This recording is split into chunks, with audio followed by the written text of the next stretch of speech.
Hello, bachcho. So let's read the question here. If h denotes the arithmetic mean and k denotes the geometric mean of the intercepts made on the coordinate axis, then by the lines passing through point 1 1, then point h and k where it lies. So ये obviously MCQ based question है, हमें दिख रहा है. इसके अंदर basic concepts हमारे normal जो sequence and series के use होंगे,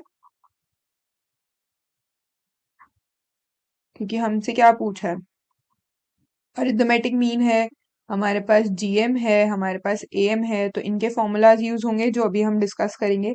ठीक है, तो उसके बाद हमें एच और के की वैल्यू निकालनी है, और यहाँ पे क्या है, कोऑर्डिनेट एक्सिस की बात की है.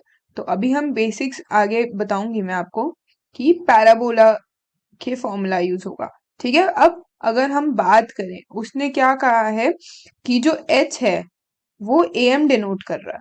ठीक है, तो इसका मतलब क्या है, मेरी एच की वैल्यू क्या हो गई, ए प्लस बी डिवाइडेड बाई 2. अगर मेरे पास दो वैल्यूज हैं, ऑब्वियसली उसने दो ही बोला.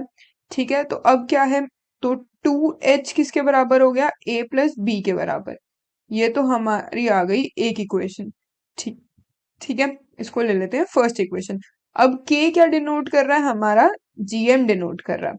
ठीक है, के जीएम डिनोट कर रहा है, तो हमारे पास के की वैल्यू आ गई under root A dot B. ठीक है, तो हमारे पास किस क्या, K square equal to A B के बराबर आ गया, फर्स्ट और सेकंड. ठीक है, तो अब इक्वेशन ऑफ लाइन, अब हमें क्या डिस्कस करना है, equation of line with intercept.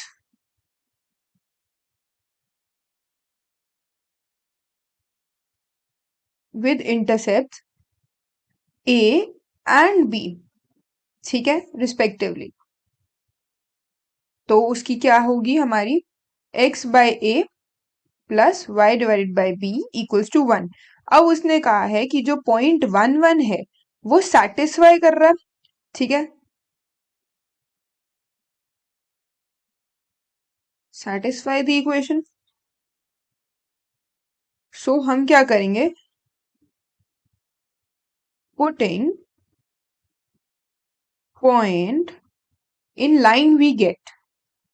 अब जो भी हमारे पास लाइन आएगी हम उसके अंदर ही डाल देंगे.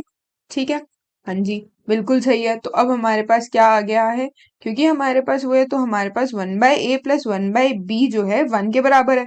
तो हमारी क्या इक्वेशन हुई, a+b equal to A B. ये हमारी थर्ड इक्वेशन है, राइट. तो अब मेरे को क्या करना है, 1 और 2 की वैल्यूज किस में डालनी है, 3 में डालनी है.